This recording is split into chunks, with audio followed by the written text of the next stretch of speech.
એક સમયની વાત છે. ચંદ્રગુપ્ત પોતાના ગુરુ આચાર્ય ચાણક્ય સાથે એક વિશાળ વૃક્ષ નીચે બેઠા હતા. હવામાં પક્ષીઓનો મધુર કલરવ ગુંજી રહ્યો હતો.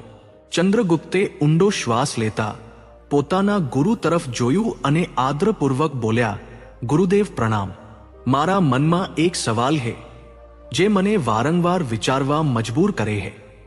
શું કોઈ એવો રસ્તો છે જેનાથી આપણે આપણા શત્રુઓને કોઈ પણ યુદ્ધ કે ટકરાવ વગર હરાવી શકીએ?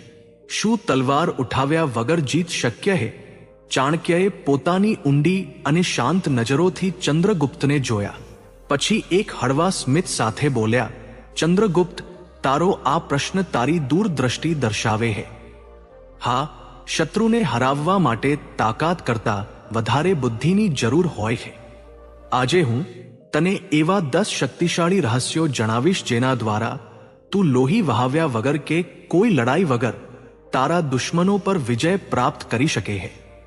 આ નિયમોને ધ્યાનથી સાંભળ, કારણ કે આ તને માત્ર જંગના મેદાનમાં જ નહીં પણ જીવનના દરેક ક્ષેત્રમાં અજેય બનાવશે. નમસ્કાર મિત્રો, સ્વાગત છે તમારું આપણી YouTube ચેનલ ચાણક્ય ફોકસ પર. આજે આપણે ચાણક્ય નીતિના 16મા અધ્યાયની ઊંડાઈમાં ઉતરીશું, જ્યાં આચાર્ય ચાણક્ય પોતાના શિષ્ય ચંદ્રગુપ્તને શીખવે છે કે કેવી રીતે કોઈ પણ હિંસા કે ઝઘડા વગર શત્રુને હરાવી શકાય છે. આજે હું તમારી સાથે 10 એવા ગુપ્ત અને શક્તિશાળી રહસ્યો શેર કરવા જઈ રહ્યો છું જે દરેક સ્થિતિમાં તમને વિજેતા બનાવશે. વિશ્વાસ કરો, જો તમે આ રહસ્યોને સમજી લીધા અને પોતાના જીવનમાં ઉતારી લીધા તો કોઈ પણ તમારી વિરુદ્ધ કાવતરું ઘડશે પણ દર વખતે તેને હારનો સામનો કરવો પડશે. દરેક રહસ્ય તમને એક નવો દ્રષ્ટિકોણ આપશે. દરેક ડગલું તમને વધુ મજબૂત બનાવશે. અને હા, છેલ્લું રહસ્ય એટલું જબરદસ્ત છે કે તે તમારી વિચારસરણીને સંપૂર્ણપણે બદલી નાખશે. એટલા માટે આ વિડીયોને અંત સુધી જરૂર જોજો, કારણ કે જો તમે છેલ્લો મુદ્દો છોડી દીધો તો માનો કે તમે આખી જંગ ગુમાવી દીધી. તેમજ સાથે સાથે વિડીયોને લાઈક કરો, તેમજ આ વિડીયોને તમારા મિત્રો સાથે શેર જરૂર કરો અને આપણી YouTube ચેનલને સબસ્ક્રાઇબ કરવાનું ભૂલશો નહીં, જેથી આવા પ્રેરક વિડીયો સીધા તમારી પાસે પહોંચે. તો ચાલો મોડું કર્યા વગર શરૂ કરીએ. ચાણક્યએ કહ્યું, ઠીક હે, હું તને તે વાતો જણાવતા પહેલા એક મજેદાર વાર્તા સંભળાવું છું, એટલે તું ધ્યાનથી સાંભળ. પછી હું તને તે 10 વાતો જણાવીશ. હરિયાળીપુર ગામમાં 2 ભાઈઓ રહેતા હતા, રામુ અને શ્યામુ. રામુ મોટો ભાઈ હતો, દુબળો પાતળો પણ બુદ્ધિમાન. તે પુસ્તકો વાંચતો, કોયડા ઉકેલતો અને દરેક સમસ્યાનો ઉકેલ મગજથી કાઢતો. શ્યામુ નાનો હતો પણ તેની માંસપેશીઓ લોખંડી હતી. તે રોજ કસરત કરતો અને કુસ્તીમાં ગામનો બાદશાહ હતો. રામુ કહેતો, બુદ્ધિથી દરેક જંગ જીતી શકાય છે. શ્યામુ હસતો, ભાઈ, તાકાત જ સર્વસ્વ છે. એક દિવસ ગામમાં મેળો ભરાયો. તેમાં ઇનામ હતું સોનાની ચેન. શ્યામુએ ઉત્સાહથી ભાગ લીધો. પહેલી કુસ્તી તો સહેલાઈથી જીતી લીધી, પણ ફાઇનલમાં એક ચાલાક પહેલવાને તેને થકવીને હરાવી દીધો. રામુએ કહ્યું, શ્યામુ, તાકાતની સાથે બુદ્ધિ પણ જોઈએ. શ્યામુ ગુસ્સામાં બોલ્યો, તમે શું જાણો ભાઈ, તમે તો ક્યારેય લડ્યા નથી. થોડા સમય પછી જંગલમાંથી ચોરોની ગેંગ ગામ લૂંટવા આવી. શ્યામુ બોલ્યો, હું તેમને ભગાડીશ, પણ રામુએ તેને રોક્યો. પહેલા તેમની યોજના સમજો. રામુએ રાત્રે ચોરોના કેમ્પની જાણકારી મેળવી અને જાળ બિછાવી. ચોરો ફસાઈ ગયા અને ગામના લોકોએ લડાઈ વગર જ તેમને પકડી લીધા. શ્યામુએ સ્વીકાર્યું, ભાઈ, તમારી બુદ્ધિ બાજી મારી ગઈ. 1 વર્ષ દુષ્કાળ પડ્યો, પાક સુકાઈ ગયો. શ્યામુ નદીએથી પાણી લાવવા ગયો, પણ રસ્તામાં પથ્થર પડવાથી ઘાયલ થયો. રામુએ જૂના પુસ્તકમાંથી શીખીને વાંસની નળીઓથી પાણીની ધારા વાળી. ગામમાં પાણી આવ્યું અને શ્યામુએ રામુના વખાણ કર્યા. એક દિવસ રાજાએ ટુર્નામેન્ટ બોલાવી, તાકાત અને બુદ્ધિની પરીક્ષા. શ્યામુએ કુસ્તી જીતી, પણ કોયડામાં રામુ બાજી મારી ગયો. છેલ્લી રાઉન્ડમાં રામુની યોજનાએ તેમને જીત અપાવી. શ્યામુને ઈર્ષ્યા થઈ, પણ એક જંગલી સિંહના હુમલાએ બધું બદલી નાખ્યું. શ્યામુ તેને મારવા માંગતો હતો, પણ રામુએ જાળ બિછાવીને સિંહને ફસાવ્યો. શ્યામુએ તાકાતથી ખાડો બંધ કર્યો અને સિંહ પકડાઈ ગયો. શ્યામુએ માની લીધું, ભાઈ, તાકાત દેખાવો હે. અસલી જંગ બુદ્ધિથી જીતવામાં આવે હે. બંને ભાઈઓ નજીક આવ્યા. રામુએ થોડી તાકાત શીખી, શ્યામુએ બુદ્ધિ. ગામ ખુશહાલ થયું. આ વાર્તા શીખવે હે કે બુદ્ધિ તાકાત કરતાં વધુ શક્તિશાળી હે. પછી ચાણક્યએ કહ્યું, ચંદ્રગુપ્ત, હવે હું તને દુશ્મનને લડાઈ વગર હરાવવાના 10 રસ્તાઓ બતાવું છું.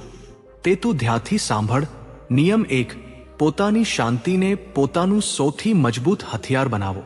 શાંતિ નબળાઈ નથી, પણ તમારી સૌથી મોટી તાકાત છે.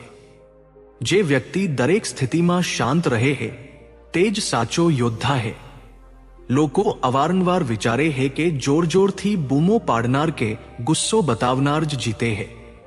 પણ સચ્ચાઈ એ હે કે અસલી વિજેતા એ જ હે જે પોતાના મનને શાંત, વિચારોને સ્પષ્ટ અને ધૈર્યને અટલ રાખે હે.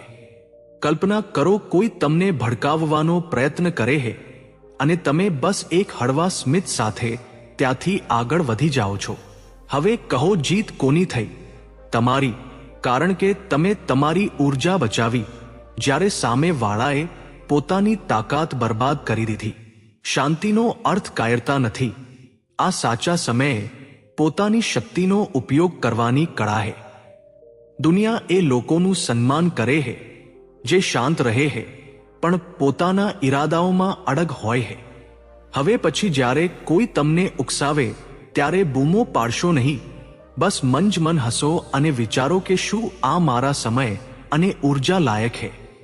શાંતિને પોતાની તાકાત બનાવવા માટે રોજ ધ્યાન કરો, પોતાની ભાવનાઓ પર નિયંત્રણ રાખો અને દરેક સ્થિતિને નિષ્પક્ષ દ્રષ્ટિકોણથી જુઓ. નિયમ 2, પોતાના મગજને તલવાર કરતાં પણ તેજ કરો. તમારું મગજ તમારું સૌથી ઘાતક હથિયાર હે. લોકો શારીરિક તાકાત વધારવા માટે જીમ જાય હે, માંસપેશીઓ બનાવે હે, પણ અસલી શક્તિ તમારા મગજમાં છુપાયેલી હે. એક તેજ મગજવાળો વ્યક્તિ ક્યારેય પરાજિત થતો નથી. વિચારો, જો કોઈ તમારી સાથે દલીલ કરવા આવે અને તમે ગુસ્સામાં જવાબ આપવાને બદલે સમજદારી અને તર્કથી જવાબ આપો, તો જીત કોની થશે?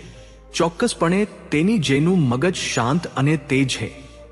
ગુસ્સો તમારી વિચારવાની ક્ષમતા છીનવી લે હે, જ્યારે શાંતિ તમારા મગજને વધુ ધારદાર બનાવે હે. ઇતિહાસ તેનો સાક્ષી હે કે મહાન યોદ્ધાઓ પોતાની તલવારથી ઓછું અને વ્યૂહરચનાથી વધારે જીત્યા હે. જો તમારી પાસે સાચી રણનીતિ હે તો કોઈ તમને માત આપી શકતું નથી. પોતાના મગજને તેજ કરવા માટે રોજ નવી વસ્તુઓ શીખો, પુસ્તકો વાંચો, બુદ્ધિશાળી લોકો સાથે ચર્ચા કરો અને પોતાની ભૂલોમાંથી સબક લો. ઉતાવળમાં પ્રતિક્રિયા ન આપો, પહેલા વિચારો પછી બોલો. હવે પછી જ્યારે કોઈ તમને પડકાર આપે ત્યારે તમારા મગજની શક્તિથી જવાબ આપો અને જુઓ કેવી રીતે તમે દરેક વખતે વિજયી બનો છો. નંબર 3, ધૈર્ય સૌથી મોટું હથિયાર હે. ધૈર્ય એ શક્તિ હે જે સમયને પણ તમારા પક્ષમાં કરી શકે હે. ધૈર્યવાન વ્યક્તિ દરેક સ્થિતિમાં ઠંડા મગજથી નિર્ણય લે હે. જ્યારે કોઈ તમને ભડકાવવાનો પ્રયત્ન કરે તો જવાબ આપતા પહેલા 5 સેકન્ડ રોકાઈ જાઓ.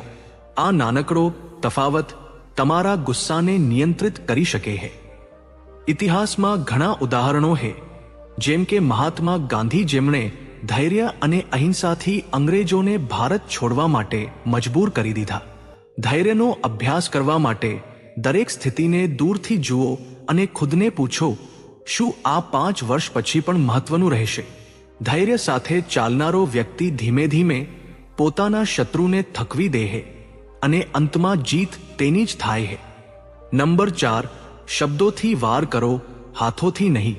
તમારી જીભ તમારી સૌથી તેજ તલવાર હે. સાચા સમયે સાચા શબ્દોનો ઉપયોગ શત્રુને અડ્યા વગર હરાવી શકે હે. ઉદાહરણ તરીકે, જો કોઈ તમારા પર બૂમો પાડે તો શાંત રહીને કહો, તમારો ગુસ્સો તમારી નબળાઈ હે, મારી નહીં. આ એક વાક્ય સામેની વ્યક્તિને વિચારવા મજબૂર કરી દેશે. શબ્દોને હથિયાર બનાવવા માટે ઓછું બોલો પણ અસરકારક બોલો. આત્મવિશ્વાસ સાથે બોલો અને ગભરાટથી બચો. બુદ્ધિશાળી લોકો દલીલમાં પડતા નથી. તેઓ એક સચોટ જવાબ આપીને સામે વાળાને ચૂપ કરી દે છે. હવે પછી જ્યારે કોઈ તમને ઉકસાવે ત્યારે શબ્દોથી જવાબ આપો, ગુસ્સાથી નહીં. નંબર 5, શાંત મગજ સૌથી મોટું કવચ હોય છે. જેણે પોતાના ગુસ્સા પર કાબૂ મેળવી લીધો તેણે દુનિયા જીતી લીધી. ગુસ્સો તમારી વિચારવાની શક્તિ છીનવી લે છે, જ્યારે શાંત મગજ દરેક સમસ્યાનો ઉકેલ શોધી લે છે. જ્યારે કોઈ તમને ભડકાવવાનો પ્રયત્ન કરે ત્યારે 3 સેકન્ડ રોકાઓ, ઊંડો શ્વાસ લો અને પોતાને યાદ અપાવો કે તમારું મગજ તમારી સૌથી મોટી તાકાત છે.